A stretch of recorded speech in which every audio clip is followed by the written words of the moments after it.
सारा का सारा इस किताब ने, हिंदुस्तान के संविधान ने गरीबों को दिया है. പതിവിൽ നിന്നും ഏറെ വ്യത്യസ്തമാണ് ഈ ലോക്സഭാ തെരഞ്ഞെടുപ്പ് ഗോത എന്ന് ഉറപ്പായും അനുമാനിക്കാം. ഒന്നാം ഘട്ട തെരഞ്ഞെടുപ്പ് കഴിഞ്ഞപ്പോൾ മുതൽ പ്രധാനമന്ത്രി നരേന്ദ്രമോദി മുതൽ യോഗി ആദിത്യനാഥ് വരെ മുസ്ലിങ്ങൾക്കെതിരെ കടുത്ത വർഗീയ വിദ്വേഷ പ്രചാരണമാണ് രാജ്യമെങ്ങും അഴിച്ചുവിടുന്നത്. അതേസമയം മറുഭാഗത്ത് രാഹുൽ ഗാന്ധി ഈ നാടിൻ്റെ സമാധാനം നിലനിർത്തേണ്ടതിൻ്റെ ആവശ്യകത കൂടുതൽ വ്യക്തതയോടെ ജനങ്ങളിലേക്ക് എത്തിക്കാനുള്ള തീവ്ര ശ്രമത്തിലുമാണ്. BJP നേതാക്കൾ വിദ്വേഷ പ്രസംഗങ്ങളുമായി കളം നിറയുമ്പോൾ രാഹുൽ ഗാന്ധി ഇന്ത്യൻ ഭരണഘടന നെഞ്ചോട് ചേർത്തുവെച്ചും ഉയർത്തിക്കാട്ടിയുമാണ് ജനങ്ങൾക്ക് മുമ്പിലേക്ക് എത്തുന്നത്. ഈ ഭരണഘടന മാറ്റാനാണ് പ്രധാനമന്ത്രി നരേന്ദ്രമോദി തീരുമാനിച്ചിരിക്കുന്നതെന്നും ഈ ഭരണഘടനയും സംവരണവും സംരക്ഷിക്കാനാണ് ഇത്തവണത്തെ തെരഞ്ഞെടുപ്പ് പോരാട്ടമെന്നും പറഞ്ഞുകൊണ്ടാണ് രാഹുൽ ഗാന്ധി പ്രസംഗം ആരംഭിക്കുന്നത്. ये चुनाव संविधान को और आरक्षण को बचाने का चुनाव है. जो भी देश के गरीब लोगों को मिला है, चाहे वो आपकी जमीन हो, जल हो, जंगल हो, रोजगार हो, सारा का सारा इस किताब ने, हिंदुस्तान के संविधान ने गरीबों को दिया है. अब नरेंद्र मोदी जी ने मन बना लिया है कि वो इसको बदलना चाहते हैं, इसको रद्द करना चाहते हैं, इसको खत्म करना चाहते हैं. भाइयों और बहनों, अगर संविधान खत्म हो गया तो जो भी अधिकार आपको मिले हैं सारा का सारा गायब हो जाएगा, खत्म हो जाएगा.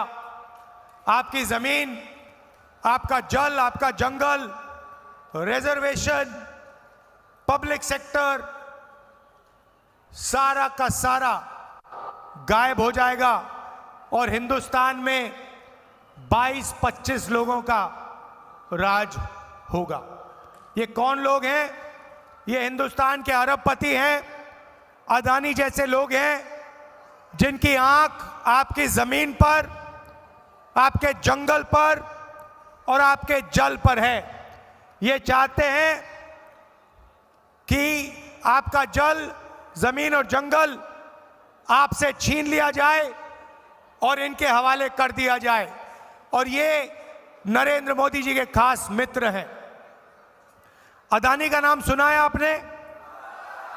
सुना है? अदानी को प्रधानमंत्री आपकी जमीन, आपका जल, आपका जंगल देना चाहते हैं. हिंदुस्तान में सारे के सारे airport, power station, ports, infrastructure, सारा का सारा नरेंद्र मोदी जी ने इन्हीं 22-25 लोगों को दिया है. मैं छोटा सा उदाहरण देना चाहता हूं. पिछले 10 सालों में नरेंद्र मोदी जी ने आपको बेरोजगारी दी. यहां से आदिवासी युवा पलायन करते हैं, दूसरे प्रदेशों में जाते हैं. उन्होंने आपका कर्जा कभी माफ नहीं किया, किसानों को सही दाम नहीं दिया, महिलाओं की मदद नहीं की. मगर हिंदुस्तान के 22 सबसे अमीर लोगों का उन्होंने 16 लाख करोड़ रुपया कर्जा माफ किया है. आप सोचिए, 16 लाख करोड़ रुपए नरेंद्र मोदी जी ने अदानी जैसे लोगों को कर्जा माफ करके दिया. 24 साल का मनरेगा का पैसा नरेंद्र मोदी जी ने अदानी जैसे लोगों को दिया है, कर्जा माफ किया है. मगर किसानों का, गरीबों का वो कर्जा माफ नहीं करते हैं. हम आपको आदिवासी कहते हैं. शब्द के पीछे सोच है. आदिवासी का मतलब वो लोग जो हिंदुस्तान के पहले और असली मालिक थे. കേന്ദ്രത്തിൽ അധികാരത്തിലെത്തിയ ഉടൻ കോൺഗ്രസ് സർക്കാർ കർഷകരുടെ മുഴുവൻ കടങ്ങളും എഴുതി തള്ളുമെന്നും തൊഴിലുറപ്പ് പദ്ധതി വേതനം 250 രൂപയിൽ നിന്ന് 400 രൂപയായി വർദ്ധിപ്പിക്കുമെന്നും രാഹുൽ ഗാന്ധി മധ്യപ്രദേശിലെ തെരഞ്ഞെടുപ്പ് റാലികളിൽ പ്രഖ്യാപിച്ചു. ഭരണഘടനയും സംവരണവും സംരക്ഷിക്കാനാണ് ഈ തെരഞ്ഞെടുപ്പ്. ഈ രാജ്യത്തെ പാവപ്പെട്ടവർക്ക് നിങ്ങളുടെ ഭൂമിയും വെള്ളവും വെളിച്ചവും തൊഴിലും എന്തുമാകട്ടെ എല്ലാം ഭരണഘടന നൽകിയതാണ്. അത് നമ്മൾ ഓരോരുത്തരുടെയും അവകാശമാണ്. ആ അവകാശങ്ങൾ ഇപ്പോൾ മാറ്റാൻ നരേന്ദ്രമോദിയും കൂട്ടരും മനസ്സ് വച്ചിരിക്കുന്നത്. ഈ ഭരണഘടന സംരക്ഷിച്ചാൽ മാത്രമേ രാജ്യത്തിനും ഇവിടുത്തെ പാവപ്പെട്ടവർക്ക് നിലനിൽക്കാനാകൂ എന്നും രാഹുൽ ജനങ്ങളെ നിരന്തരം ഓർമ്മിപ്പിക്കുന്നു. മധ്യപ്രദേശിൽ നിന്ന് ആദിവാസി യുവാക്കൾ ഉൾപ്പെടെ മറ്റു സംസ്ഥാനങ്ങളിലേക്ക് കുടിയേറുകയാണെന്ന് രാഹുൽ ഗാന്ധി ആരോപിച്ചു.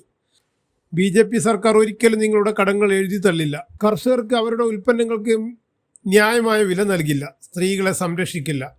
പകരം രാജ്യത്തെ 22 അർദ്ധസമ്പന്നരുടെ 16 ലക്ഷം കോടി രൂപയുടെ വായ്പ അവർ എഴുതിത്തള്ളി. നിങ്ങളുടെ നികുതി പണമാണ് ഈ സർക്കാർ പണക്കാർക്ക് വേണ്ടി എഴുതിത്തള്ളിയതെന്നും രാഹുൽ ഗാന്ധി പറഞ്ഞു. ഈ ലോക്സഭാ തെരഞ്ഞെടുപ്പിൽ മോദി നയിക്കുന്ന NDA മുന്നണിക്ക് 400 സീറ്റ് പോയിട്ട് 150 സീറ്റുകൾ പോലും ലഭിക്കില്ലെന്നും മധ്യപ്രദേശിലെ അലിരാജ്പൂർ ജില്ലയിൽ നടന്ന റാലിയിൽ രാഹുൽ ഗാന്ധി പറഞ്ഞു. और ये नरेंद्र मोदी जी के खास मित्र हैं. अदानी का नाम सुना है आपने? सुना है? अदानी को प्रधानमंत्री आपकी जमीन, आपका जल, आपका जंगल देना चाहते हैं. हिंदुस्तान में सारे के सारे एयरपोर्ट, पावर स्टेशन,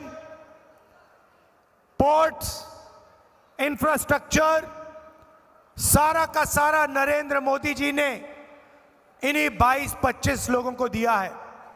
मैं छोटा सा उदाहरण देना चाहता हूं. पिछले 10 सालों में नरेंद्र मोदी जी ने आपको बेरोजगारी दी. यहां से आदिवासी युवा पलायन करते हैं, दूसरे प्रदेशों में जाते हैं. उन्होंने आपका कर्जा कभी माफ नहीं किया, किसानों को सही दाम नहीं दिया, महिलाओं की मदद नहीं की. मगर हिंदुस्तान के 22 सबसे अमीर लोगों का उन्होंने 16 लाख करोड़ रुपया कर्जा माफ किया है. आप सोचिए,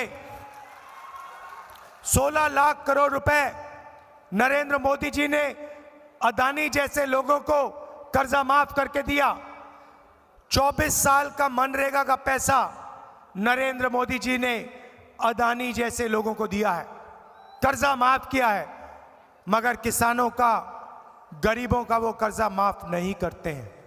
ये सवाल आप मोदी जी से पूछिए. मोदी जी से आप पूछिए, आपके लोग आदिवासियों पे पेशाब क्यों करते हैं? आपके लोग संविधान को क्यों रद्द करना चाहते हैं? और आपके लोग आरक्षण क्यों खत्म करना चाहते हैं? बाकी आप बातें बोलिए, मगर देश को बताइए, आदिवासियों को बताइए, क्या आप सचमुच में आरक्षण को खत्म करना चाहते हो, हाँ या ना? और ये भी बताओ कि आप आरक्षण के लिमिट को 50% से ज्यादा करोगे, हाँ या ना? ये मेन मुद्दा है चुनाव का भाइयों और बहनों. आरक्षण, संविधान और गरीबों की रक्षा. हम आपको 1 लाख रुपए हर परिवार को देने जा रहे हैं, युवाओं को 1 लाख रुपए देने जा रहे हैं, किसानों का कर्जा माफ करने जा रहे हैं, आशा और आंगनवाड़ियों की आमदनी दुगनी करने जा रहे हैं, मनरेगा को 400 रुपए करने जा रहे हैं. मोदी जी से आप पूछिए, क्या करोगे आप? ആദിവാസികൾക്കും ദലിതർക്കും OBC-കൾക്കും ആവശ്യമായ സംവരണം നൽകാൻ കോൺഗ്രസ് സർക്കാർ പ്രതിജ്ഞാബദ്ധമെന്നും കാടിന്റെ അവകാശികളാണ് ആദിവാസികളെന്നും അവരെ അവിടെ നിന്നും കുടിയിറക്കുന്നതുൾപ്പെടെയുള്ള ഒരു നടപടിയും കോൺഗ്രസ് സർക്കാർ നടപ്പിലാക്കില്ലെന്നും രാഹുൽ ഗാന്ധി ജനങ്ങൾക്ക് ഉറപ്പു നൽകി. മധ്യപ്രദേശിലും വൻ ജനക്കൂട്ടമാണ് രാഹുൽ ഗാന്ധിയുടെ തെരഞ്ഞെടുപ്പ് റാലികളിലേക്ക് ഒഴുകിയെത്തിക്കൊണ്ടിരിക്കുന്നത്.